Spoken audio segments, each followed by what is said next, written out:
Warning, this video contains team selection and captain choices which some viewers may find offensive. Hey guys, and welcome back to FPL TV. Before looking to the upcoming Game Week 26, let's first look back to the blank/double Game Week 25 and see how my team performed there. Last week, I chose to take my very first hit of the season, and with a -4 I made 3 transfers and tripled up on Liverpool ahead of their double game week. In the end, opting for their attack instead of defence didn't go quite as planned, considering only Mo Salah returned points of the 3, and the Reds went on to keep back-to-back clean sheets meanwhile. In fairness, if I am being completely honest though, a Liverpool defender wasn't ever in my plans at all last week, so I can't have any complaints there. Although Gakpo and Darwin both disappointed last game week, I did on the other hand sell the likes of Mitrovic, De Bruyne and the blanking Bruno Fernandes, all of whom missed out and scored 0 points anyway. So even though 17 points from the 3 attackers over those nice 2 fixtures was pretty underwhelming, it's still in the scheme of things 13 points better off than if I'd done nothing. Of course, in hindsight, I could have avoided the -4 hit and just made the free transfers for Gakpo and Salah. However, considering Mitrovic missed out completely in the opening fixture of the game week, taking that punt on Darwin Núñez over 2 decent fixtures wasn't looking a bad move at all. In the end, the hit only cost me 2 points anyway, and it was a bit unfortunate for him to miss the first fixture through injury. Núñez then went on to have a goal ruled out against Wolves, as well as very nearly getting an assist, so close but no cigar. And a gamble I'd definitely take again if I had the knowledge that Mitrovic was going to be out injured and score 0 points. Elsewhere in the game week, the main bulk of my points last week came from the solid Arsenal triple up from their double game week, with Gabriel bagging a clean sheet and all 3 bonus in the opening fixture, and then both Odegaard and captain Saka delivering in that 4-0 win against Everton. No Martinelli for me unfortunately, but still more than satisfied with this triple up going forward. Going with my head and captaining Saka over Mo Salah also ended up being the right call, not by huge margins, but nice to get that one right. Saka, my highest scoring player of the game week.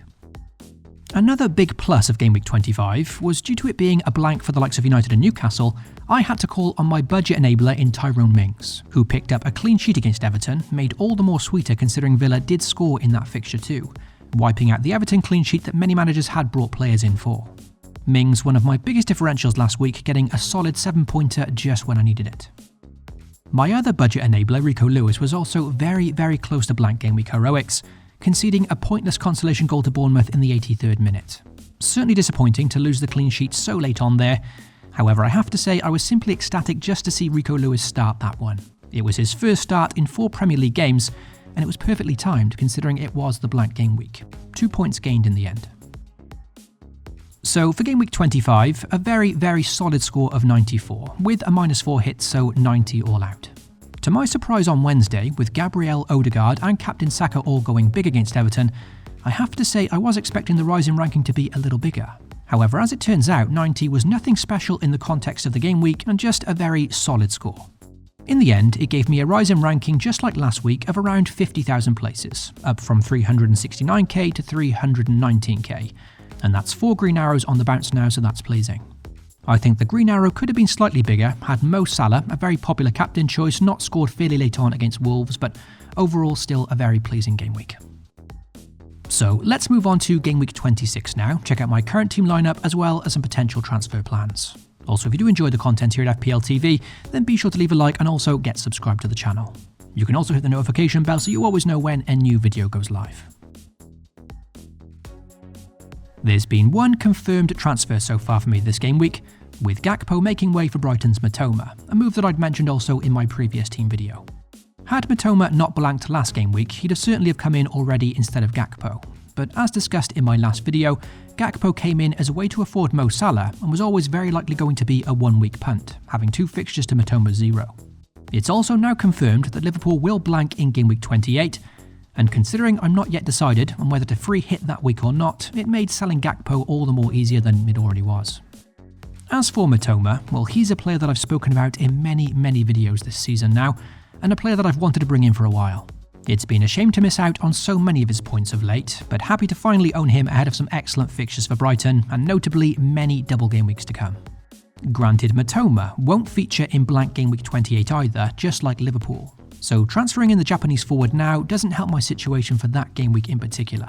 However, with a decent fixture at home to West Ham this week, followed by doubles in Game Weeks 27 and 29, I simply wanted to stop finding excuses not to bring him in. It potentially makes me a player shorter for 28, but over the longer term I'm still hoping he can make up for it, and it's not like he takes up a lot of my budget anyway.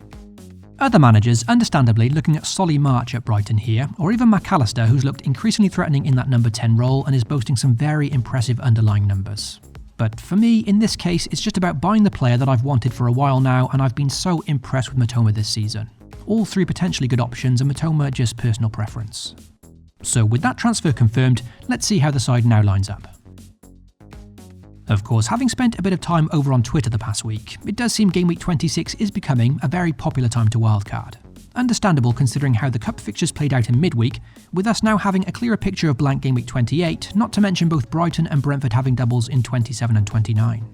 So, having already used my wildcard, it could be a very challenging few weeks ahead for me and my team, but that was always going to be the price I would pay using it early.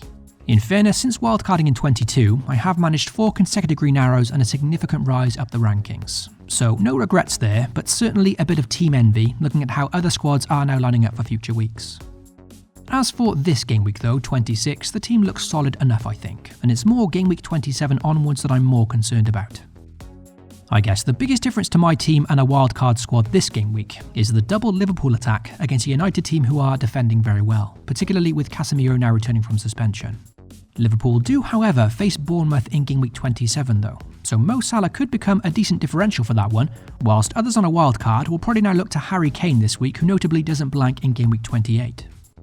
I think my plan for Mo Salah now is to keep him for the next 2 game weeks and then likely move him on in blank game week 28, downgrading him to maybe James Maddison perhaps, and then looking to maybe squeeze in Harry Kane from then onwards. Just a rough idea, but nothing certain yet. As for Darwin Núñez, well, I have considered transferring him out this week for a -4, and bringing in Brentford's Ivan Toney ahead of his nice fixture against Fulham as well as his upcoming doubles. And that's something I'll be weighing up now until the deadline. Notably, Fulham will be without Palhinha in midfield for this fixture, who's suspended. And considering just how good he's been this season, that is no doubt a big boost for the Bees and Toney. But is it worth a -4 this week? Well, that I'm not so sure of. At this point in time, I'd say I'm leaning towards avoiding the hit and waiting a week, and then making that move for Ivan Toney's double in 27 instead. That would also provide a bit more time whilst this betting scandal surrounding Toney develops, and it's also worth noting he is 2 yellow cards away from a 2-match ban, so a booking against Fulham this week and well, things could get dicey. There's no doubting I certainly want to own Toney for this upcoming run though, especially given that now Brentford are confirmed to play in blank game week 28, which wasn't to be expected. And I do feel that selling Darwin ahead of a tough game against United this week is much easier than selling him against Bournemouth in the next. So that's why I'm torn on the move. As for the rest of my squad, well, very happy overall. A triple up of Arsenal at home to Bournemouth, Mings at home to Palace, Kepa at home to Leeds. Solid enough fixtures on paper despite not having the wildcard handy. As things stand, Luke Shaw is listed as a slight injury concern this week, and that's something I'm still waiting for an update from Ten Hag's press conference on as I'm making this video. If he was hypothetically ruled out for a while here, and considering he blanks in game week 28 too, well then a -4 hit to Brighton's Estupiñán certainly a consideration. But with Trippier at first bench anyway this week, he's probably a more than good enough backup I think, especially with some concerns about Estupiñán's fitness too. A -4 hit for a defender in a single game week, not often a move I like. If Shaw's injury is however just minor, even if he is to miss this game week, I'm going to want him for 27 at home to Southampton anyway, and probably beyond blank game week 28. For the captaincy in game week 26, well, not fully locked in on this one yet. Rashford's certainly worthy of consideration here, who could do very well against a high line at Liverpool in what could be a very open game.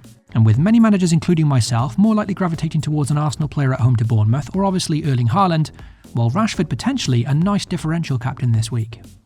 As mentioned though, for me personally it's difficult to look past either Saka or Haaland this week, with me as things stand going back to basics and handing the armband to the Norwegian. Obviously, on paper, the home fixture against Bournemouth certainly the outstanding one here for Arsenal. And had this been a few weeks back when Newcastle were keeping clean sheets for fun, well, this would have been a much easier decision. However, Newcastle of late have certainly dipped in form. Fabian Schär looks to be an injury doubt, and Haaland was notably rested during City's midweek cup game. Granted, is fear of Haaland clouding my judgment a bit here too? Of course it is. As I've mentioned in previous videos, I'm not ashamed to admit that psychologically it's always difficult to go against the Norwegian. Despite the dip in form, Newcastle are still a very, very decent side this season, and a much tougher prospect than Bournemouth you'd imagine. No disrespect to the Cherries, of course. What I also don't like about City's fixture this week is the fact that it is the early kickoff. So a Haaland blank there is a painful start to the game week. Bruno being back for Newcastle also a big boost for them in this fixture, so maybe, just maybe, I'll switch the captaincy to Saka before the deadline. And that's everything discussed regarding my team for the upcoming Game Week 26. Gakpo to Matoma, the only confirmed free transfer so far, whilst a -4 hit for Ivan Toney is still in consideration. Still waiting on news regarding Luke Shaw's injury, but providing it's only short term, well, he'll be staying in the squad. Good luck to you all for the upcoming game week, FPL responsibly, and I'll catch you all very soon.